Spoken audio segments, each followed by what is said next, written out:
ঝড় বিধ্বস্তদের পাশে রামকৃষ্ণ মিশন আশ্রম। ত্রাণ পেয়ে কিছুটা স্বস্তিতে ঝড় বিধ্বস্তরা।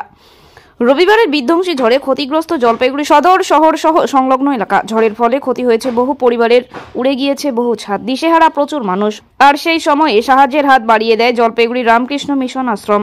ঝড় বিধ্বস্ত বিভিন্ন এলাকা পরিদর্শন করে ক্ষতিগ্রস্তদের হাতে তুলে দেওয়া হয় ত্রাণ সামগ্রী। এছাড়াও যে সকল ব্যক্তি জখম হয়ে হাসপাতালে ভর্তি ছিলেন তাদেরও হাতে খাদ্য সামগ্রী তুলে দেওয়া হয়। এদিন জলপাইগুড়ি ময়নাগুড়ি এলাকায় ত্রাণ শিবির জ্বালায় জলপাইগুড়ি রামকৃষ্ণ মিশন আশ্রম। দুর্গতদের হাতে তুলে দেওয়া হয় খাদ্য সামগ্রী সহ তিরপাল এবং মশারি। এই বিষয়ে রামকৃষ্ণ মিশন আশ্রমের অধ্যক্ষ স্বামী শিব প্রেমানন্দজি মহারাজ জানান, 31 তারিখ যে ঝড় এসেছিল তাতে বহু এলাকা ভীষণভাবে ক্ষতিগ্রস্ত হয়েছে। ঝড়ের দিন রাতেই আমরা হাসপাতালে গিয়ে যতটা সম্ভব ত্রাণ বিলি করেছি। আজ আমরা ঝড় বিধ্বস্ত এলাকায় এসে মানুষদের হাতে ত্রাণ সামগ্রী তুলে দিলাম। আমরা পরবর্তীতে এরকম ত্রাণ শিবির আয়োজন করার চেষ্টা করব।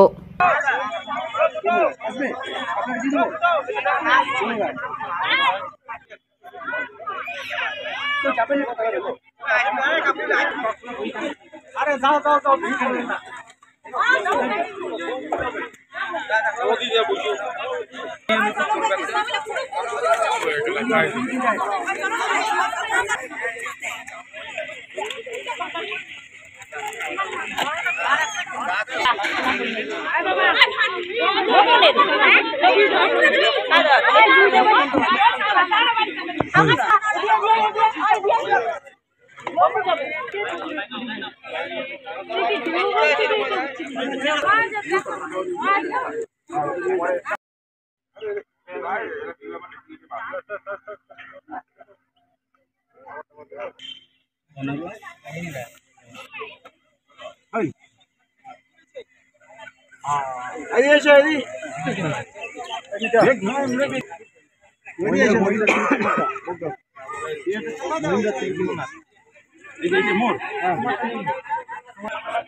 দাঁড়িয়ে থাকেন চলে যাবেন, টার্পুলিনটা পাবেন না, চলে যাবেন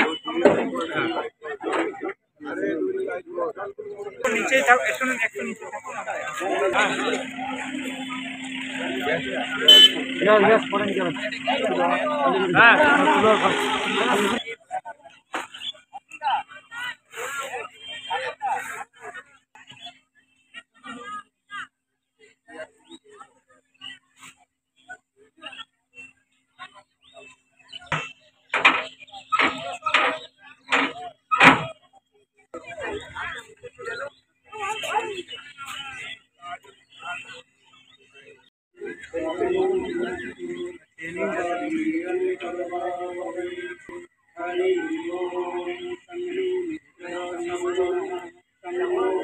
नमः ब्रह्मणे नमः देवाय